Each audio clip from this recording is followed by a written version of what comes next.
എല്ലാവർക്കും ഇൻഫിൻ എൻ്റർടൈൻമെൻറ്റിലേക്ക് സ്വാഗതം. എൻ്റെ പേര് അഭിജിത്ത് എസ് ഭാരതി. ഇത് നമ്മളുടെ കൂടെയുള്ളത് എറണാകുളം മെഡിക്കൽ ട്രസ്റ്റ് ഹോസ്പിറ്റലിലെ കൺസൾട്ടൻറ്റ് സൈക്കാട്രിസ്റ്റ് ഡോക്ടർ എൽസി ഉമ്മനാണ്. നമസ്കാരം ഡോക്ടർ. നമസ്കാരം.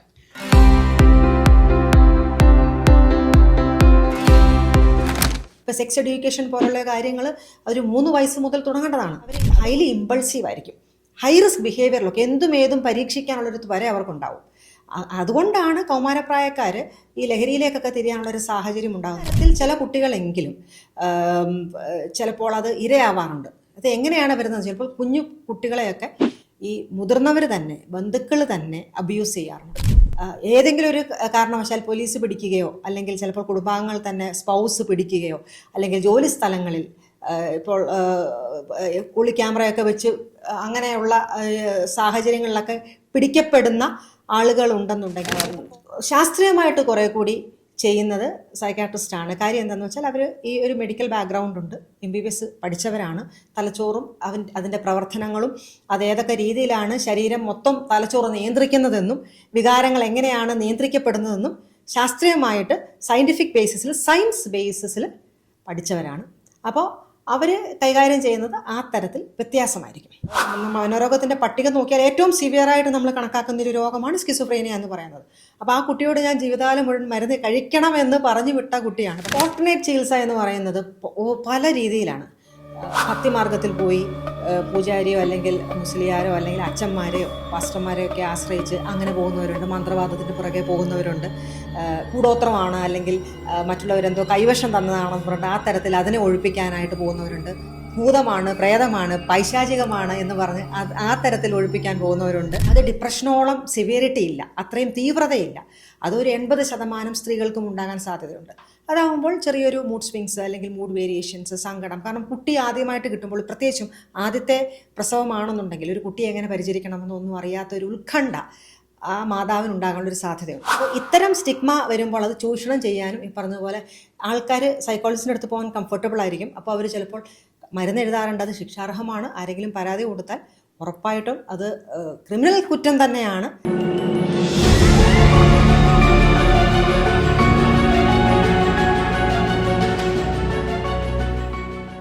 ഡോക്ടർ, ഇന്ന് സൈക്കാട്രിക്കലായിരിക്കുന്ന കുറച്ച് കാര്യങ്ങൾ ഡോക്ടറായിട്ട് ചോദിച്ചറിയണമെന്ന് വിചാരിക്കുന്നു. അതുപോലെ തന്നെ ഡോക്ടർ സോഷ്യൽ മീഡിയയിലും അതുപോലെ തന്നെ മെയിൻ സ്ട്രീം മീഡിയയിലും ഒക്കെ വളരെ വിശദമായിട്ട് ഇത്തരത്തിലുള്ള കാര്യങ്ങളെപ്പറ്റി സംസാരിക്കാറുണ്ട് കുറച്ചേറെ വർഷങ്ങളായിട്ട്. അപ്പോൾ നമുക്കിപ്പോൾ ഫസ്റ്റായിട്ട് ഒന്ന് അറിയാനായിട്ടുള്ളത് ഈ പോസ്റ്റ്പാർട്ടം ഡിപ്രഷൻ, അതിൻ്റെ റീസൺസ്, അതിനെ നമുക്ക് എങ്ങനെ ഓവർകം ചെയ്തെടുക്കാൻ പറ്റും? അതിനകത്ത് എന്തെങ്കിലും കാറ്റഗറീസ് ഉണ്ടോ? അതിനെപ്പറ്റി ഒന്ന് പറയാമോ? പോസ്റ്റ്പാർട്ടം ഡിപ്രഷൻ എന്ന് പറഞ്ഞാൽ പ്രസവാനന്തര വിഷാദ രോഗം. അതായത് ഒരു പെൺകുട്ടി ഗർഭിണിയായി പ്രസവിച്ച് കഴിയുമ്പോൾ ആ ഏതാനും മണിക്കൂറുകൾക്കുള്ളിൽ ചിലപ്പോൾ തുടങ്ങാം, അല്ലെങ്കിൽ കുറച്ച് ദിവസങ്ങൾക്ക് ശേഷമോ ആഴ്ചകൾക്ക് ശേഷമോ മാസങ്ങൾക്ക് ശേഷമോ തുടങ്ങാം. ഈ ഒരു സാഹചര്യത്തിനെയാണ് പോസ്റ്റ്പാർട്ടം ഡിപ്രഷൻ എന്ന് പറയുന്നത്. അപ്പോൾ സാധാരണഗതിയിലുള്ള വിഷാദ രോഗത്തിൻ്റെ എല്ലാവിധ ലക്ഷണങ്ങളും തീർച്ചയായിട്ടും ഈ ഒരു തരം ഡിപ്രഷനിലും ഉണ്ടാകും. ഉദാഹരണത്തിന് അനിയന്ത്രിതമായിട്ടുള്ളൊരു ദുഃഖഭാവം, എന്ത് ചെയ്താലും സന്തോഷം ഇല്ലാതെ ഇരിക്കുക, ഒന്നും ചെയ്യാൻ താല്പര്യമില്ലാതെ ഇരിക്കുക, അമിതമായിട്ടുള്ള ക്ഷീണം തോന്നുക, വേണ്ടാത്ത ചിന്തകൾ വരിക. ഉദാഹരണത്തിന് ജീവിക്കേണ്ട, മരിച്ചു കളയണം. അപ്പോൾ കുഞ്ഞുങ്ങളെ കൊന്നു കളയാനുള്ളൊരു ടെൻഡൻസിയും വരാൻ സാധ്യതയുണ്ട്. കാരണം ഞാൻ ഒറ്റയ്ക്ക് പോയാൽ കുട്ടിക്ക് ആരും ഇല്ലാതെയാകും, കുട്ടി പിന്നെ മറ്റുള്ളവർക്കൊരു ഭാരമാകും, അതുകൊണ്ട് കുട്ടിയും കൂടെ ഒപ്പം കൂട്ടാം എന്ന് കരുതി കുട്ടിയെ കൊലപ്പെടുത്തുകയും അതിനുശേഷം അവർ ആത്മഹത്യയ്ക്ക് ശ്രമിക്കുകയും ചെയ്യാവുന്ന ഒക്കെ റിസ്ക് ഉണ്ട്. അത് തന്നെയല്ല ഉറക്കക്കുറവ്, വിശപ്പില്ലായ്മ, മറ്റ് സാധാരണ അവർക്ക് താല്പര്യമുണ്ടാകുന്ന അല്ലെങ്കിൽ സാധാരണ സന്തോഷം ലഭിക്കുന്ന ആക്ടിവിറ്റീസിലൊന്നും തന്നെ താല്പര്യമോ അല്ലെങ്കിൽ അതിൽ ചെയ്യുമ്പോൾ സന്തോഷമോ ഉണ്ടാകാതിരിക്കുന്ന ഒരു സാഹചര്യം, ഇതൊക്കെയും വന്നു കഴിയുമ്പോൾ നമ്മളതിനെ ഒരു വിഷാദ രോഗമായിട്ട് കണക്കാക്കാറുണ്ട്. ക്രൈറ്റീരിയാസ് അതിന് പ്രത്യേകമായിട്ടുണ്ട്. പോസ്റ്റ്പാർട്ടം ബ്ലൂ എന്ന് പറയുന്ന ഒരു സംഗതിയുണ്ട്. അത് ഡിപ്രഷനോളം സിവിയറിറ്റി ഇല്ല, അത്രയും തീവ്രതയില്ല. അതൊരു 80% സ്ത്രീകൾക്കും ഉണ്ടാകാൻ സാധ്യതയുണ്ട്. അതാകുമ്പോൾ ചെറിയൊരു മൂഡ് സ്വിങ്സ് അല്ലെങ്കിൽ മൂഡ് വേരിയേഷൻസ്, സങ്കടം. കാരണം കുട്ടി ആദ്യമായിട്ട് കിട്ടുമ്പോൾ, പ്രത്യേകിച്ചും ആദ്യത്തെ പ്രസവമാണെന്നുണ്ടെങ്കിൽ ഒരു കുട്ടിയെ എങ്ങനെ പരിചരിക്കണമെന്നൊന്നും അറിയാത്തൊരു ഉത്കണ്ഠ ആ മാതാവിനുണ്ടാകാനുള്ളൊരു സാധ്യതയുണ്ട്. അപ്പോൾ പോസ്റ്റ്പാർട്ടം ബ്ലൂ ഉണ്ടാവാൻ സാധ്യതയുണ്ട്. അത് പക്ഷേ സാധാരണഗതിയിൽ അങ്ങ് സബ്സൈഡ് ചെയ്ത് പോകും. നേരെ മറിച്ച് വിഷാദ രോഗമാണെങ്കിൽ അങ്ങനെ തനിയെ സബ്സൈഡ് ചെയ്ത് പോകുകയില്ല. തീർച്ചയായിട്ടും ഒരു മനോരോഗ വിദഗ്ധനെ കാണിക്കേണ്ടത് ആവശ്യമുണ്ട്. കാരണങ്ങളെന്ന് ചോദിച്ചാൽ പല കാരണങ്ങളും ഉണ്ടാകാം. ഉദാഹരണത്തിന് ഇപ്പോൾ ജനിതകമായിട്ട് ആ കുടുംബത്തിൽ ആർക്കെങ്കിലും വിഷാദരോഗം പ്രസവാനന്തരം ഉണ്ടായ ഒരു ചരിത്രമുണ്ടെങ്കിൽ ഈ വ്യക്തിക്ക് ഉണ്ടാകാനുള്ള സാധ്യത ഏറെയാണ്. രണ്ടാമത്തേത്, ഈ വ്യക്തിക്ക് തന്നെ മുൻകാല അനുഭവങ്ങളിൽ അല്ലെങ്കിൽ മുൻകാല സമയങ്ങളിൽ വിഷാദരോഗമുണ്ടെങ്കിൽ പോസ്റ്റ്മോർട്ടം പീരീഡിൽ വീണ്ടും അത് ആവർത്തിക്കാനുള്ളൊരു സാധ്യതയുണ്ട്. പിന്നെ ഏതെങ്കിലും ഒരു തരത്തിലുള്ള പ്രശ്നസങ്കീർണമായ ഗർഭാവസ്ഥ, പ്രഗ്നൻസി ത്രൂ ഔട്ട് എന്തെങ്കിലും പ്രശ്നങ്ങളോ അല്ലെങ്കിൽ ശാരീരികമായിട്ടുള്ള പ്രശ്നങ്ങളോ അല്ലെങ്കിൽ കുട്ടിക്ക് എന്തെങ്കിലും പ്രശ്നം ഉണ്ടാകുമോ എന്നുള്ളൊരു സംശയമോ അങ്ങനെ എന്തെങ്കിലും ഡോക്ടേഴ്സ് സൂചിപ്പിക്കുകയോ ഒക്കെ ചെയ്യുമ്പോൾ സ്വാഭാവികമായിട്ടും സ്ട്രെസ് ലെവൽ കൂടുതലായിരിക്കും. അപ്പോൾ ഈ സമ്മർദ്ദം കൂടുന്നതനുസരിച്ച് വിഷാദരോഗം ഉണ്ടാകാനുള്ളൊരു സാധ്യത ഏറെയാണ്. പിന്നെ ഹോർമോണൽ വ്യതിയാനങ്ങൾ പ്രസവാനന്തര സമയത്ത് ഉണ്ടാകാനുള്ളൊരു സാധ്യത. പ്രസവാനന്തര സമയം മാത്രമല്ല, ആ ഒരു ഗർഭിണിയായിരിക്കുന്ന സാഹചര്യം മുതൽ തന്നെ ഹോർമോണൽ വ്യതിയാനങ്ങൾ ഒരുപാടുണ്ട്. അപ്പോൾ അതിനനുസരിച്ചും തലച്ചോറിൻ്റെ രാസപദാർത്ഥങ്ങളുടെ ലെവലിന് ഒരു വ്യത്യാസം വരാൻ സാധ്യതയുണ്ട്. പിന്നെ കിട്ടുന്ന പരിചരണം, ചുറ്റുവട്ടമുള്ള സപ്പോർട്ട് സിസ്റ്റം എങ്ങനെയാണോ അതിനും ഒരു നല്ല റോളുണ്ട്. ഇപ്പോൾ ഭർത്താവിൻ്റെ ആണെങ്കിലും സ്വന്തം വീട്ടുകാരുടെ ആണെങ്കിലും ഭർത്തൃ വീട്ടിലെ സമീപനമാണെന്നുണ്ടെങ്കിലും അതൊക്കെ അൺഹെൽത്തിയാണ്, അനാരോഗ്യപരമാണെന്നുണ്ടെങ്കിൽ ഡിപ്രസ്ഡ് ആകാനുള്ളൊരു സാധ്യത ഏറെയാണ്. ഇങ്ങനെ പല കാരണങ്ങൾ കൊണ്ട് പോസ്റ്റ്മോർട്ടം ഡിപ്രഷൻ ഉണ്ടാകാം. ഓക്കെ ഡോക്ടർ, അതുപോലെ തന്നെ ഈ അഡോളസെൻ്റ് മെൻ്റൽ ഹെൽത്ത്, അതുമായിട്ട് ബന്ധപ്പെട്ടിട്ട് ഇപ്പം ധാരാളമായിട്ട് ചൈൽഡ് അബ്യൂസ് പോലുള്ള കേസുകളൊക്കെ വരാറുണ്ട്. അപ്പം അതിനെയൊക്കെ നമുക്ക് എങ്ങനെയായിരിക്കും കൈകാര്യം ചെയ്തെടുക്കാൻ സാധിക്കും? എസ്പെഷ്യലി സ്കൂളിൽ നിന്നിട്ട് ഉള്ള ഗൈഡൻസ്, വീട്ടിൽ നിന്നിട്ടുള്ള ഗൈഡൻസ്, അങ്ങനെയൊക്കെ. Child abuse, adolescent mental health എന്ന് പറയുന്നത് അവർക്ക് കൗമാരപ്രായക്കാരുടെ ഒരു പ്രത്യേകത അറിയാമല്ലോ. അവർ പെട്ടെന്ന് വളരുന്ന ഒരു പ്രായമാണ്. അപ്പം വളർച്ചാ ഘട്ടത്തിൽ അവർക്ക് ഒരുപാട് വ്യത്യാസങ്ങൾ ശരീരത്തിലുണ്ടാകുന്നു. മാനസിക വളർച്ച, ശാരീരിക വളർച്ച, വൈകാരിക വളർച്ച, സാമൂഹ്യ വളർച്ച, ബൗദ്ധികമായിട്ടുള്ള വളർച്ച, ഇതെല്ലാം സാധാരണയിൽ നിന്നും വ്യത്യസ്തമായി ഇച്ചിരി സ്പേർട്ട് കൂടുതലാണ് ഈ അഡോളസെൻ്റ് ഏജിൽ. അത് അവരുടെ ഗ്രോത്ത് ഹോർമോണും മറ്റ് കാരണങ്ങൾ കൊണ്ട് ആ ഒരു തരത്തിലുള്ളൊരു വളർച്ച അവർക്കുണ്ട്. അപ്പോൾ പലപ്പോഴും കൗമാരപ്രായക്കാർക്ക് ഈ ഒരു വ്യത്യാസവുമായിട്ട് ശീലിച്ച് വരാനായിട്ട് ചിലപ്പോൾ ഒരു സമയം പിടിക്കും. ഈ ശരീരത്തിലുണ്ടാകുന്ന മാറ്റങ്ങൾ, മനസ്സിലുണ്ടാകുന്ന മാറ്റങ്ങൾ, വളരെയധികം മൂഡ് സ്വിങ്സ് ഇവർക്കുണ്ടാകാൻ സാധ്യതയുണ്ട്. പെട്ടെന്ന് ദേഷ്യപ്പെടുക, പെട്ടെന്ന് കരച്ചിൽ വരിക, ചെറിയ ചെറിയ കാര്യത്തിനൊക്കെ ഇമോഷണൽ ആകുക. അങ്ങനെ കൗമാരപ്രായക്കാർക്ക് അവരുടേതായിട്ടുള്ള ചില മാനസിക സ്ഥിതിവിശേഷങ്ങളുണ്ട്. അതുതന്നെയല്ല, അവർക്ക് ഈ കുട്ടിയാണോ എന്ന് ചോദിച്ചാൽ കുട്ടിയല്ല, എന്നാൽ വലുതാണോ എന്ന് ചോദിച്ചാൽ വലുതുമല്ല. അപ്പോൾ രണ്ടിൻ്റെയും മധ്യത്തിൽ നിൽക്കുന്നതാണ്. ഇപ്പോൾ കുട്ടികളുടേതായിട്ടുള്ള ചില പ്രത്യേകതകൾ കാണും, എന്നാൽ അവർ പൂർണ്ണമായിട്ട് വളർന്നോ അതും ഉണ്ടാവില്ല. അത് തന്നെയല്ല, സ്വന്തമായിട്ടൊരു ഓട്ടോണമി, ഞാനും ഒരാളാണ്, ഞാനും ഒരു വ്യക്തിയാണ്, എനിക്കും ചിലതറിയാം എന്നുള്ള ഒരു ധാരണ രൂപീകരിക്കുന്ന ഒക്കെ ഒരു പ്രായമാണ്. അപ്പോൾ ഇതനുസരിച്ച് അവർക്ക് ഒരുപാട് മാനസിക പ്രശ്നങ്ങൾ വരാനായിട്ട് സാധ്യതയുണ്ട്. പ്രത്യേകിച്ചും അവർ ഹൈലി ഇമ്പൾസീവ് ആയിരിക്കും. ഹൈ റിസ്ക് ബിഹേവിയറിലൊക്കെ എന്തും പരിഹരിക്കാനുള്ളൊരു വരെ അവർക്കുണ്ടാവും. അതുകൊണ്ടാണ് കൗമാരപ്രായക്കാർ ഈ ലഹരിയിലേക്കൊക്കെ തിരിയാനുള്ളൊരു സാഹചര്യം ഉണ്ടാകുന്നത്. ചെറിയ ചെറിയ കാര്യങ്ങളാണെങ്കിലും അവർക്ക് ആ ഒരു ത്വരയുള്ളത് കൊണ്ട്, ഇമ്പൾസ് ഉള്ളത് കൊണ്ട് അത് പരീക്ഷിക്കാനും അത് പരീക്ഷിക്കപ്പെടാനും ഒക്കെയുള്ളൊരു ഒരു വ്യഗ്രത അവർക്ക് വരുന്നു. അപ്പോൾ പല തരത്തിലുള്ള പ്രശ്നങ്ങൾ അവർക്കുണ്ടാകാൻ സാധ്യതയുണ്ട്. അതുതന്നെയല്ല, അബ്യൂസിന് ഇരയാകാനുള്ള ഏറ്റവും പ്രത്യേകിച്ചും ലൈംഗിക ചൂഷണങ്ങൾ, ദുരുപയോഗങ്ങളൊക്കെ ഉണ്ടാകാനുള്ള ഒരു റിസ്ക്കുമുണ്ട്. അതിനും ഈ പറഞ്ഞതുപോലെ ഒരു ശരിക്കും പറഞ്ഞാൽ നമ്മുടെ സയൻറ്റിഫിക്കലി നമുക്കതിനെ എക്സ്പ്ലെയിൻ ചെയ്യാവുന്നതാണ്. കാരണം അവർക്ക് എടുത്തുചാട്ടം കൂടുതലാണ്. ലൈംഗിക ത്വര ഉണ്ടാകുന്ന ബ്രെയിനിൻ്റെ തലച്ചോറിൻ്റെ ഭാഗങ്ങൾ, നിയന്ത്രിക്കുന്ന ഭാഗങ്ങൾ വേഗം മച്ചുവടാവും. പക്ഷേ ശരി തെറ്റ് വിവേചിച്ചറിയുന്ന അല്ലെങ്കിൽ ഇതിനൊക്കെ കൺട്രോൾ ഇടുന്ന, ബ്രേക്ക് ഇടുന്ന തലച്ചോറിൻ്റെ മുൻവശം അത് പൂർണ്ണമായിട്ടും ഡെവലപ്പ് ചെയ്യണമെങ്കിൽ ചിലപ്പോൾ 22 വയസ്സ് 23 വയസ്സ് വരെ എടുക്കും.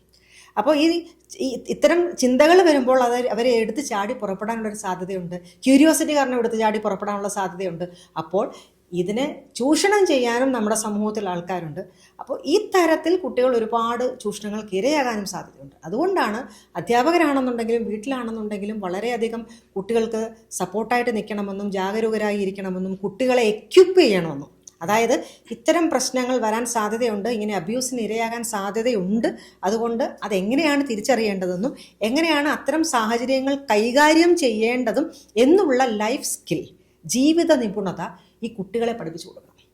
അത് പ്രൈമറി റെസ്പോൺസിബിലിറ്റി മാതാപിതാക്കൾക്ക് തന്നെയാണ്. ഇപ്പോൾ സെക്സ് എഡ്യൂക്കേഷൻ പോലുള്ള കാര്യങ്ങൾ ഒരു 3 വയസ്സ് മുതൽ തുടങ്ങേണ്ടതാണ്. അത് മാതാപിതാക്കളാണ് പഠിപ്പിച്ചു കൊടുക്കുന്നത്. അപ്പോൾ സാധാരണ ഇങ്ങനെ പറയുമ്പോൾ പലപ്പോഴും ആൾക്കാർ അത് വളരെ മോശമായിട്ട് അതിനെ ചിത്രീകരിക്കാറുണ്ട്. 3 വയസ്സുള്ള കുട്ടിക്ക് എന്ത് സെക്സ് എഡ്യൂക്കേഷൻ കൊടുക്കാനാണ് എന്നുള്ള തലത്തിൽ. പ്രായത്തിനനുസരിച്ച് എന്താണോ ആ തരത്തിൽ ചെറിയ പ്രായം മുതൽ തന്നെ കുട്ടികളെ പറഞ്ഞു മനസ്സിലാക്കി കൊടുക്കണം. വരായിക പറഞ്ഞു മനസ്സിലാക്കി കൊടുക്കണം. അധ്യാപകർക്കും അതിന് പങ്കുണ്ട്. കാരണം 4 വയസ്സിന് ശേഷം ഏകദേശം ഒരു 14 വർഷത്തോളം, 12ഉം LKG UKG 14 വർഷത്തോളം മുഖ്യ സമയവും അധ്യാപകരുടെ കൂടെയാണ് കുട്ടികൾ. അതുകൊണ്ട് അവർക്കും അതിൻ്റെ ഒരു പ്രധാന പങ്ക് വഹിക്കാനുണ്ട്. അതോടൊപ്പം തന്നെ ഡോക്ടർ, ഈ ഒരു 10-20 വർഷമായിട്ട് അല്ലെങ്കിൽ ഒരു 10-15 വർഷമായിട്ട് നമ്മൾ കണ്ടുവരുന്നൊരു കാര്യമാണ് ഈ അഡോളസെൻ്റ് ഏജിൽ ഉണ്ടായിരിക്കുന്ന കുട്ടികൾക്ക് വരുന്ന ഒരു സെക്ഷൽ ഐഡൻറ്റിറ്റി ക്രൈസിസ്. പല ആൾക്കാർക്കും സംശയമാണ്, ഞാൻ ബൈസെക്ഷൽ ആണോ, ഗേ ആണോ, ലെസ്ബിയൻ ആണോ, സ്ട്രെയിറ്റ് ആണോ. പിന്നെ അതോടൊപ്പം തന്നെ അവർ ഈ സോഷ്യൽ മീഡിയയിൽ കൂടെ ഒക്കെ കാണുന്ന പല റീൽസ് അങ്ങനെയുള്ള പല കാര്യങ്ങളും ഒക്കെ തന്നെ അവർ മൈൻഡിൽ സ്റ്റിക്ക് ഓൺ ആയി പോയിട്ട് ആകപ്പാടെ അവർ മൊത്തത്തിൽ കൺഫ്യൂസ്ഡ് ആണ്. അങ്ങനെയുള്ള പല കുട്ടികളും സൂയിസൈഡ് ചെയ്യുന്ന കണ്ടീഷൻസും ഉണ്ടായിട്ടുണ്ട്. അതോടൊപ്പം തന്നെ ഇതിന്നിട്ട് വ്യത്യസ്തമായിട്ട് പല കുട്ടികളും തന്നെ വീട്ടിൽ ഇൻസിസ്റ്റ് സെക്സ് പോലുള്ള കാര്യങ്ങളൊക്കെ പ്രാക്ടീസ് ചെയ്തൊരു കാര്യമുണ്ട്. അപ്പം ഇതിനെ മെഡിക്കൽ സയൻസ് അല്ലെങ്കിൽ സൈക്കാട്രി എങ്ങനെയാണ് കൈകാര്യം ചെയ്യുന്നത്? ആക്ച്വലി ഇത്തരത്തിലുള്ള മെൻ്റൽ ഡിസോർഡേഴ്സ് ഉണ്ട്. ഫോർ എക്സാമ്പിൾ ബെസ്റ്റാലിറ്റി, ഇതുപോലെയുള്ള ഇൻസിസ്റ്റ് സെക്സ്, പിന്നെ ജെൻഡർ ക്രൈസിസ്, ഇതൊക്കെ എങ്ങനെയാണ് നമുക്കൊന്ന് കൈകാര്യം ചെയ്ത് കുട്ടികളെ ഒന്ന് അവെയർ ആക്കാൻ പറ്റുന്നത്? ജെൻഡർ ഐഡൻറ്റിറ്റി ക്രൈസിസ് അഡോളസെൻ്റ് ഏജിൽ വരാം, ചിലപ്പോൾ അതിനെക്കാട്ടി കുഞ്ഞു കുട്ടികൾക്ക് തന്നെ ഉണ്ടാകാം. പക്ഷേ നമ്മുടെ ഇപ്പോഴത്തെ നിയമവ്യവസ്ഥിതി അനുസരിച്ച് ഇത്തരം ജെൻഡർ ഐഡൻറ്റിറ്റി ഇഷ്യൂസൊക്കെ മുൻകാലത്ത് അതൊരു മനോരോഗമായിട്ടായിരുന്നു വ്യാഖ്യാനിച്ചുകൊണ്ടിരുന്നത്.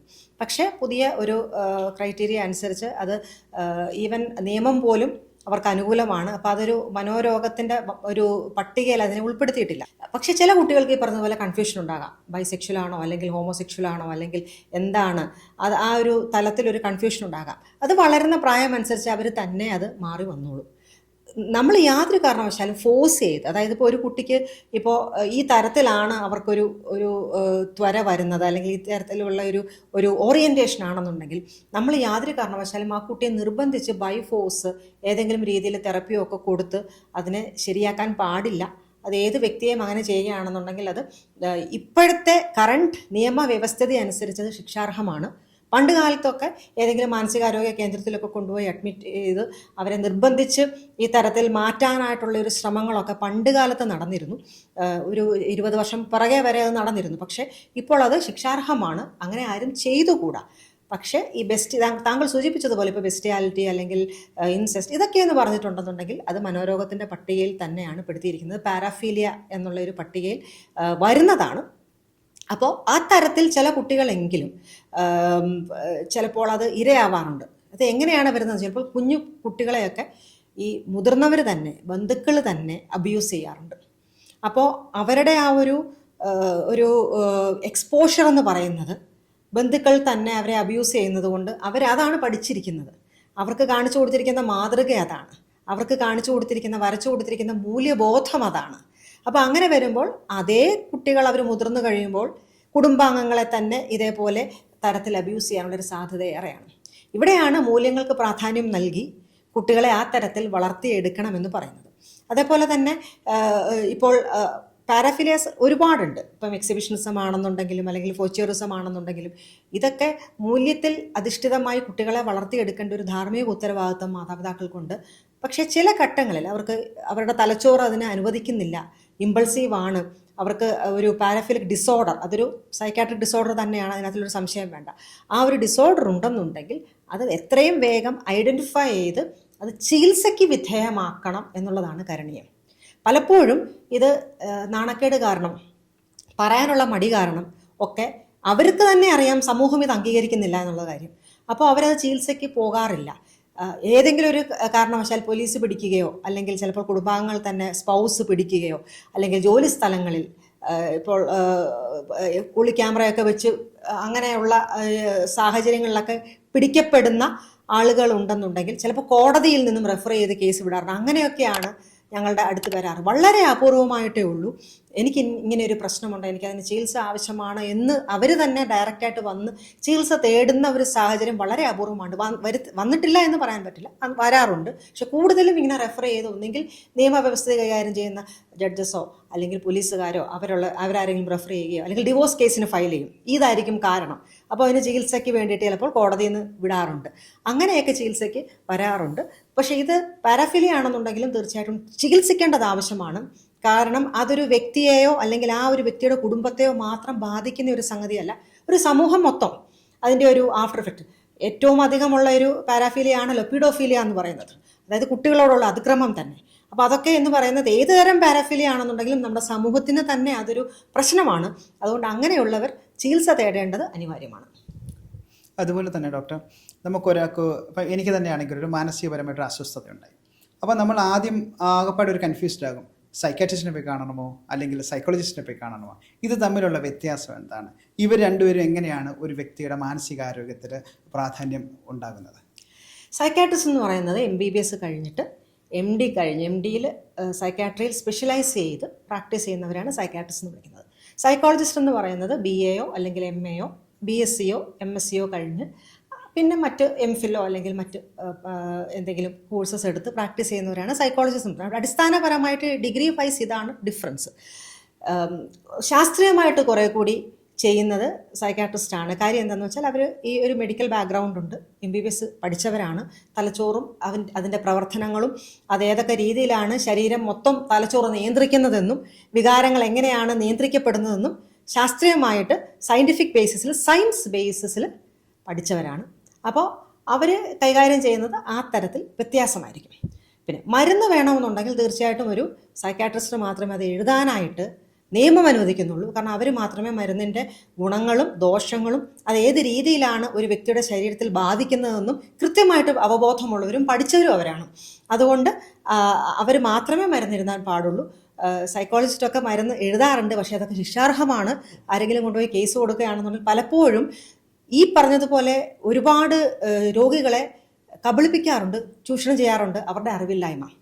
സ്റ്റിഗ്മ എന്ന് പറയുന്നൊരു സംഗതിയുണ്ട് മനോരോഗത്തിന്. അതായത് സൈക്കാട്രിസ്റ്റിനെ കണ്ടാൽ എപ്പോഴും മോശമാണ്, അത് അഭിമാനത്തിന് ക്ഷതമാണ് എന്നുള്ള നിലയിൽ ഒരു കാഴ്ചപ്പാട് നമ്മുടെ സമൂഹത്തിന് ഇപ്പോൾ ഒരുപാട് മാറിയിട്ടുണ്ട്. അതിന് യാതൊരു തർക്കവുമില്ല. ഈ മാറിയതിന് ഈ സ്റ്റിഗ്മ നല്ലൊരു ശതമാനം റിമൂവ് ചെയ്യുന്നതിന് എല്ലാ ചാനൽസും ഹെൽപ്പ് ചെയ്തിട്ടുണ്ട്. കാരണം അവർ നിരന്തരം ഈ പ്രോഗ്രാംസ് ഒക്കെ കൊടുക്കുന്നത് കൊണ്ട് ആൾക്കാർക്ക് എന്താണ് മനോരോഗമെന്നും എന്താണ് അതിന് ചികിത്സയുടെ വശങ്ങളെന്നും ഒക്കെ കൃത്യമായിട്ട് അറിയാവുന്നതുകൊണ്ട് സ്റ്റിഗ്മ നല്ലൊരു പങ്ക് വരെ മാറ്റുന്നതിന് ഇത് പങ്കുവഹിച്ചിട്ടുണ്ട്.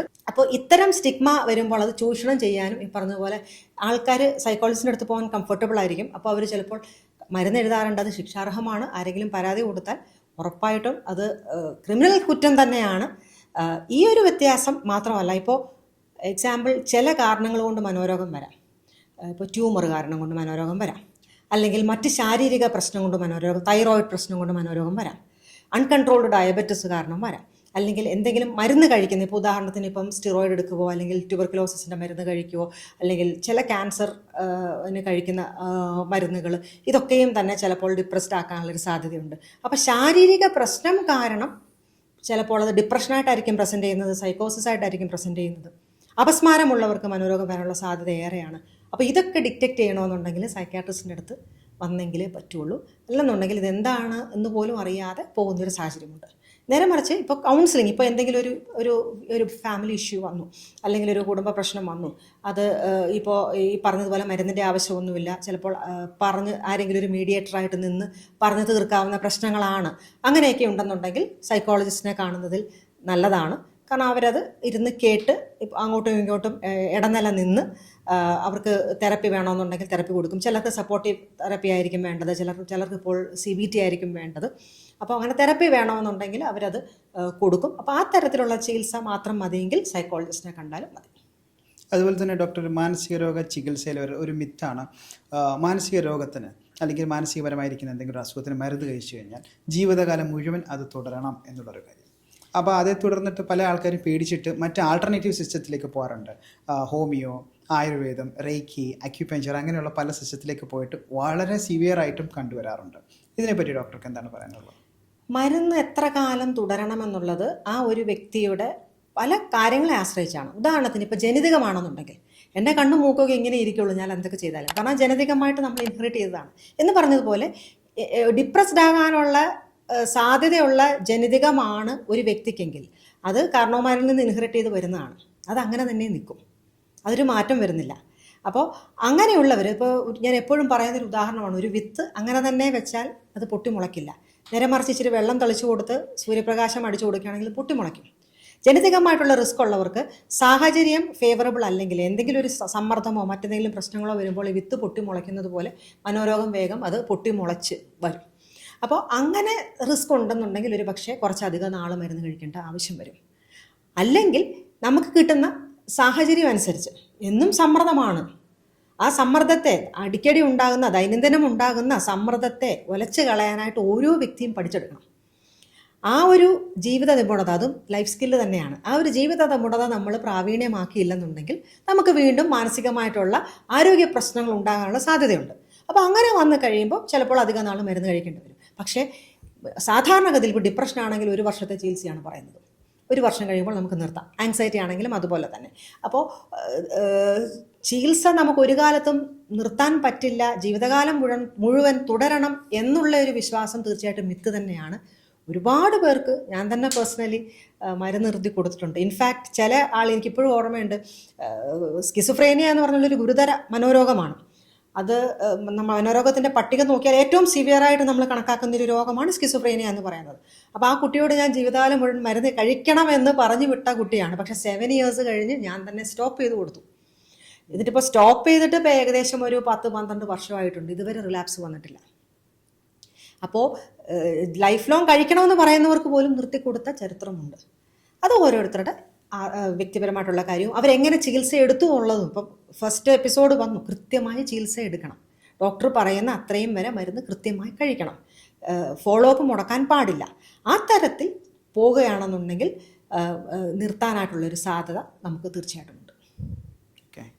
അതുപോലെ തന്നെ ഡോക്ടർ, നമുക്ക് ഈ മാനസിക ആരോഗ്യ രംഗത്തെ മറ്റ് ആൾട്ടർനേറ്റീവ് ചികിത്സകൾ അത് എഫക്റ്റീവ് ആണോ? പലപ്പോഴും അത് വളരെയധികം ഒരു സിവിയർ കണ്ടീഷനിലേക്ക് കൊണ്ടുപോയിട്ടാണ് നമ്മൾ കണ്ടിട്ടുള്ളത്. അങ്ങനെയൊക്കെയുള്ള കേസുകൾ ഡോക്ടർക്ക് പിന്നെ വന്നിട്ടുണ്ടായിരിക്കണമല്ലോ, അതിനെ പറ്റിയിട്ടൊന്ന് പറയാമോ? ഓൾട്ടർനേറ്റ് ചികിത്സ എന്ന് പറയുന്നത് പല രീതിയിലാണ്. ഭക്തിമാർഗത്തിൽ പോയി പൂജാരിയോ അല്ലെങ്കിൽ മുസ്ലിയാരോ അല്ലെങ്കിൽ അച്ഛന്മാരെയോ പാസ്റ്റർമാരെയോ ഒക്കെ ആശ്രയിച്ച് അങ്ങനെ പോകുന്നവരുണ്ട്. മന്ത്രവാദത്തിൻ്റെ പുറകെ പോകുന്നവരുണ്ട്. കൂടോത്രമാണ് അല്ലെങ്കിൽ മറ്റുള്ളവരെന്തോ കൈവശം തന്നതാണെന്ന് പറഞ്ഞിട്ട് ആ തരത്തിൽ അതിനെ ഒഴിപ്പിക്കാനായിട്ട് പോകുന്നവരുണ്ട്. ഭൂതമാണ്, പ്രേതമാണ്, പൈശാചികമാണ് എന്ന് പറഞ്ഞ് ആ തരത്തിൽ ഒഴിപ്പിക്കാൻ പോകുന്നവരുണ്ട്. അതല്ലാതെ ഇതര സ്പെഷ്യാലിറ്റിയെ ആശ്രയിക്കാറുണ്ട്. പക്ഷേ അതൊക്കെ നമ്മൾ ഓർക്കണം, നമ്മൾ ഏത് ചികിത്സ തേടിയാലും അതിന് എന്ത് ശാസ്ത്രീയമായിട്ടുള്ള അടിസ്ഥാനമുണ്ട് എന്ന് നോക്കേണ്ടത് ആവശ്യമാണ്. അത് ആരുടെ റെസ്പോൺസിബിലിറ്റിയാണ്? പോകുന്നവരുടെ തന്നെ റെസ്പോൺസിബിലിറ്റിയാണ്. അവർക്ക് സ്വയമായിട്ട് തീരുമാനിക്കാൻ കപ്പാസിറ്റി ഇല്ലെങ്കിൽ അവരെ കൊണ്ടുപോകുന്ന ആളുകളുടെ റെസ്പോൺസിബിലിറ്റിയാണ്. ശാസ്ത്രീയമായിട്ട് ഇതിന് എന്ത് അടിസ്ഥാനമാണുള്ളത്, എത്ര സ്റ്റഡീസ് ഉണ്ട്, ഈ ഒരു ചികിത്സാ മുറയ്ക്ക് എത്രമാത്രം ഇഫക്റ്റ് ഉണ്ട്, അല്ലെങ്കിൽ എത്രമാത്രം രോഗം മാറി. അവർ വായിക്കൊണ്ട് ഞങ്ങൾ ഇത്രയും പേരെ സൗഖ്യപ്പെടുത്തി അല്ലെങ്കിൽ ഇത്രയും പേരെ മാറ്റി, ഇത്രയും പേർക്ക് അവരുടെ സ്വന്തം ഡേറ്റ കാണിച്ചിട്ട് കാര്യമില്ല. ശാസ്ത്രീയമായിട്ട് സ്റ്റഡീസിൻ്റെ ബാക്കപ്പ് എത്രത്തോളമുണ്ട്, റിസർച്ച് ബാക്കപ്പ് എത്രത്തോളമുണ്ട്, അത് നമ്മൾ കണ്ടുപിടിക്കണം. എന്ത് കാര്യം ഉണ്ടെങ്കിലും നമ്മൾ ഗൂഗിളിൽ ചെക്ക് ചെയ്യും, ശരിയല്ലേ? ഒരു കമ്മോഡിറ്റി വാങ്ങിക്കണമെങ്കിൽ പോലും അതിൻ്റെ പ്രൈസ് നോക്കും, കമ്പയർ ചെയ്ത് നോക്കും, അതിൻ്റെ മാനുഫാക്ചറിങ് ഡേറ്റ് നോക്കും, അതിൻ്റെ ക്വാളിറ്റി നോക്കും, റിവ്യൂസ് നോക്കും. ഇതെല്ലാം കഴിഞ്ഞിട്ട് നമ്മളൊരു സാധനം ചൂസ് ചെയ്യത്തുള്ളൂ, ഒരു കമ്മോഡിറ്റി ചൂസ് ചെയ്യത്തുള്ളൂ. അത്രയും ഉത്തരവാദിത്വം ചെറിയ ഒരു ജീവനില്ലാത്ത വസ്തുവിന് വേണ്ടിയിട്ട് നമ്മൾ കാണിക്കുന്നെങ്കിൽ നമ്മുടെ സ്വന്തം ആരോഗ്യത്തിന് വേണ്ടിയിട്ട് എത്രമാത്രം ഉത്തരവാദിത്വം കാണിക്കേണ്ടിയിരിക്കുന്നു. അതിനാരും റെസ്പോൺസിബിലിറ്റി എടുക്കാറില്ല. കച്ചവട മനോഭാവമുള്ളവർ ജനങ്ങളെ കബളിപ്പിക്കുന്നതിന് വേണ്ടിയിട്ട് അവർ ഇല്ലാത്ത കണക്ക് പെരുപ്പിച്ച് കാണിക്കുക, അല്ലെങ്കിൽ ഇല്ലാത്ത ക്രെഡിബിലിറ്റി അവകാശപ്പെടുക, ഇതൊക്കെ ഉണ്ടാവാറുണ്ട്. പക്ഷേ ഇതിന് റിസർച്ച് ബാക്കപ്പ് ഉണ്ടോ? ഇത് തെളിയിച്ചിട്ടുള്ളതാണോ? ഇത് പല സ്ഥലങ്ങളിൽ സ്റ്റഡീസ് ഒരേപോലെ നടത്തി അങ്ങനെ റാൻഡമൈസ് കൺട്രോൾ ട്രയൽസും അല്ലെങ്കിൽ മെറ്റാ അനാലിസിസും ഒക്കെ നടത്തി ഇത് സ്ഥിരീകരിച്ചിട്ടുള്ളതാണോ എന്ന് നോക്കണം. അതില്ലെങ്കിൽ കൊണ്ടുപോയി നമ്മൾ അവരെ ഏൽപ്പിക്കുന്നതിന് മുമ്പേ ഓർത്തോളണം, ചിലപ്പോൾ അത് കൈവിട്ട കളിയായിരിക്കും. എസ്പെഷ്യലി മനോരോഗം എന്ന് പറയുന്നത് അത് ശരിയായിട്ട് ചികിത്സ കൊടുത്തില്ലെങ്കിൽ ഭാവി തന്നെ തകർന്നു പോകും. ആത്മഹത്യയിലേക്ക് കൊണ്ടുപോയി എത്തപ്പെടാം, ലഹരി ഉപയോഗത്തിലേക്ക് കൊണ്ടുപോയി എത്തപ്പെടാം, ഒന്നും ചെയ്യാനുള്ള ചുറുക്ക് ഇല്ലാതെ വരാം. സൈക്കോട്ടിക്കൊക്കെ ആയിട്ടുണ്ടെന്നുണ്ടെങ്കിൽ ആ നോർമൽസിയിൽ നിന്ന് മാറി മറ്റൊരു അബ്നോർമാലിറ്റിയിലേക്ക് പോകാം. വേറൊരു ലോകത്തായിരിക്കും അവരുടെ ജീവിതം മുഴുവൻ. കുടുംബജീവിതം തകർന്നു പോകാം, പേഴ്സണൽ ജീവിതം തകർന്നു പോകാം, നമ്മുടെ തൊഴിലിടങ്ങളിൽ നമുക്ക് ശോഭിക്കാൻ പറ്റാതെ വരാം. അങ്ങനെ ജീവിതം തന്നെ കൈവിട്ടു പോകുന്ന ഒരു സാഹചര്യം വരും. അതുകൊണ്ട് ഏറ്റവും അധികം ഇമ്പോർട്ടൻസ് കൊടുക്കേണ്ടത് മനോരോഗത്തിൻ്റെ ഒരു പ്രശ്നത്തിന് തന്നെയാണ്, മാനസികാരോഗ്യത്തിനാണ് ഏറ്റവും അധികം ഇമ്പോർട്ടൻസ് കൊടുക്കേണ്ടത്. കാരണം നമുക്ക് ശരിയായിട്ട് ചിന്തിക്കാനും ശരിയായിട്ട് തീരുമാനങ്ങൾ എടുക്കാനും ശരിയായിട്ട് കാര്യങ്ങളെ അപഗ്രഥിക്കാനും സന്തോഷമായിട്ടിരിക്കാനും സാധിച്ചില്ലെങ്കിൽ നമ്മുടെ ജീവിതം കൊണ്ട് എന്തർത്ഥമാണുള്ളത്?